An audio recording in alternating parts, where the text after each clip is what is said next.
किसी ने बड़े कमाल की बात कही है कि इस दुनिया में घूमने के लिए बहुत सारे सुंदर स्थान हैं, लेकिन सबसे सुंदर स्थान है आंखें बंद करके अपने भीतर देखना।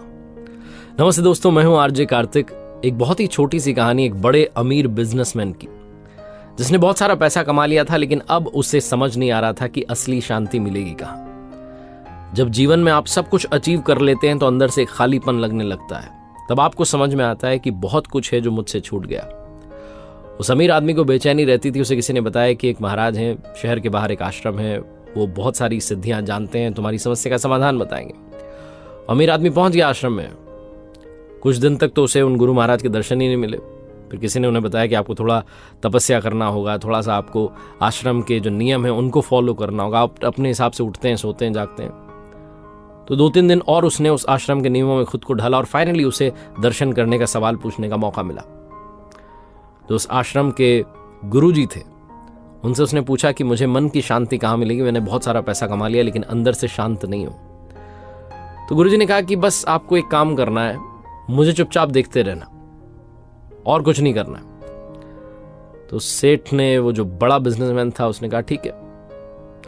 पहला दिन उस परीक्षा का, या जो गुरुजी ने कहा था उस काम का, शुरू हुआ। वो गुरु महाराज जो थे उस आश्रम के बीच में कुटिया में रहते थे। उस अमीर बिजनेसमैन से कहा कि आप बाहर बैठ जाइए। गर्मी के दिन थे, दोपहरी थी, तेज धूप थी। वो धूप में बैठा रहा और वो गुरुजी अंदर जाकर के कुटिया में आराम करने लगे। पूरा दिन बीत गया। उस सेठ को लगा शायद शाम में कुछ बताएंगे, कुछ बताया नहीं। दूसरा दिन था, फिर से वो पहुंचा, उनके दर्शन किए, उनसे वही सवाल रखा। उन्होंने कहा बस बता दिया, तो मैं चुपचाप जो कर रहा हूं देखते रहो। आज उस अमीर बिजनेसमैन को छाया में बैठने का मौका तो दिया, लेकिन उसे खाने के लिए कुछ नहीं दिया। और उसके ठीक सामने ही वो गुरु महाराज जो थे, वो बढ़िया पकवान खाते रहे, थाल आते रहे, नाश्ता चलता रहा, फिर भोजन होता रहा, कुछ ना कुछ खाते रहे, लेकिन उसे खाने के लिए कुछ नहीं दिया। शाम हो गई। उस अमीर बिजनेसमैन का दिमाग ठनका, पता नहीं क्या करवा रहे हैं। तीसरा दिन आया। अब की बार उसे खाने के लिए भी दिया, उसे छाया में भी बैठाया, उसे कहा देखते रहो। उसी के ठीक सामने गुरु महाराज जो थे वो ध्यान में बैठ गए और बैठे रहे 3-4 घंटों तक। शाम हो गई, उसे कुछ नहीं कहा।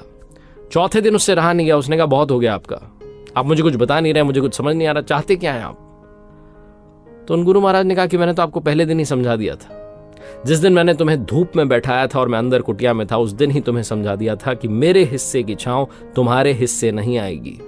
दूसरे दिन, जिस दिन तुम्हें भूखा रखा था, उस दिन तुम्हें समझा दिया था कि मेरे हिस्से का भोजन तुम्हारे हिस्से नहीं आएगा, तुम्हारे काम नहीं आएगा। तीसरे दिन तुम्हें समझाया कि मेरे हिस्से का ध्यान, मेरे हिस्से का योग तुम्हारे काम नहीं आएगा, कोशिश तो तुम्हें ही करनी होगी। अगर तुम वाकई में मन की शांति चाहते हो तो अपने भीतर झांकना शुरू करो, ध्यान करना शुरू करो। किसी और से तुम्हें मन की शांति मिल जाए, यह संभव ही नहीं है।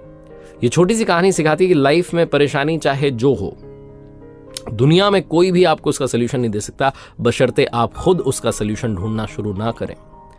अगर आप जीवन में मन की शांति चाहते हैं, अगर आप जीवन में कुछ पाना चाहते हैं, तो प्रयास आपको करना होगा, कोशिश आपको करनी होगी, अपने अंदर झांकना होगा, अपने आप को ईमानदारी से एनालाइज करना होगा और समझना होगा, जानना होगा कि कमियां कहां हैं।